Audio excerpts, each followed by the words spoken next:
မင်္ဂလာပါပရိသတ်ကြီးတို့ရေဒီကနေ့မှာတော့နာမည်ကျော်ကြတဲ့ဓာတဂီရီဇက်တော်ကိုတင်ဆက်ပေးသွားမှာဖြစ်ပါတယ်ဟိထံမှာစိတ်လက်ညှိုးရပြီးတဲ့နောက်နတ်ပြည်တစ်ခုလုံးမီးလောင်ပြကြမတက်ဖြစ်ခဲ့ရတယ်ဒါဟာဘလူးတွေနဲ့မြောက်စစ်တီတော်တွေကြားရစစ်ပွဲကြီးရဲ့အစပဲ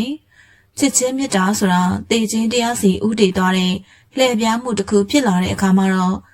စွန့်ပစ်ခံလင်္ကာမျိုးကိုပြန်လည်အသက်သွင်းဖို့ဓာတဂီရီပေါ်ပေါက်လာခဲ့တယ်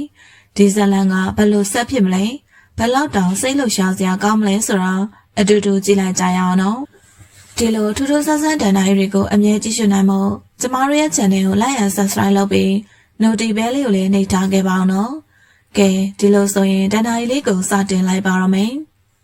လွန်ခဲ့တဲ့နှစ်ပေါင်းများစွာကကျယ်ပြန့်တဲ့လူလောကကြီးမှာနတ်ပြည်ငရဲနတ်ဖျားတွေနဲ့ဘလူးရုပ်ဆိုးတွေရှိခဲ့သလိုဟိယရက်ခါလို့ခေါ်တဲ့ဘလူးတစ်ပါးလည်းရှိခဲ့ပါတယ်။သူဟာစကြဝဠာတောင်ထိပ်ပေါ်မှာနှစ်ပေါင်းများစွာတရားကျင့်ကြံပြီးခဲ့တဲ့နောက်သူရိယဘုရားစီကနေအစွမ်းထက်တဲ့ဆုတောင်းတစ်ခုရခဲ့တယ်။ဒီဆုတောင်းကြောင့်ဟိယရက်ခါဟာမာမာနတွေတက်ပြီးသူရရှိထားတဲ့စွမ်းအားကိုအသုံးပြုကလူလောကနတ်ပြည်နဲ့မြေအောက်ကဘာသုံးခုလုံးကိုဖျက်ဆီးပစ်ဖို့ကြံစည်ခဲ့တယ်။ဒီလိုစဉ်းစားပြီးတဲ့နောက်ဟိယရက်ခါဟာတိုက်ကြီးလေးခုလုံးကိုလိပ်ပြီးသူ့ကြိုင်အောင်မှာညှက်ထားတဲ့မြေအောက်ကဘာကိုယူဆောင်သွားခဲ့တယ်။ဒါဟာသူရိယဘုရားကိုအမျက်ဒေါသထွက်စေတဲ့အကြီးအကျယ်ကိစ္စဖြစ်ပြီးဖယားကဗိတ္တနိုးနတ်ကို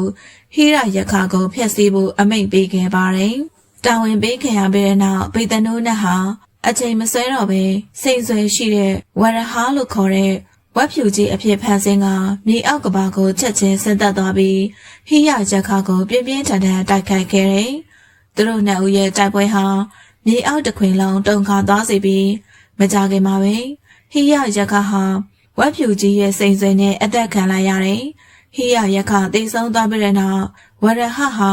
သူ့စိန်ဆွေကိုအသုံးပြုပြီးတိုက်ကြီးလေးခုလုံးကိုမူလနေရာအတိုင်းပြန်လည်ထားရှိခဲ့တယ်။အဲဒီနောက်ဗိဒ္ဓနိုးနတ်ဟာ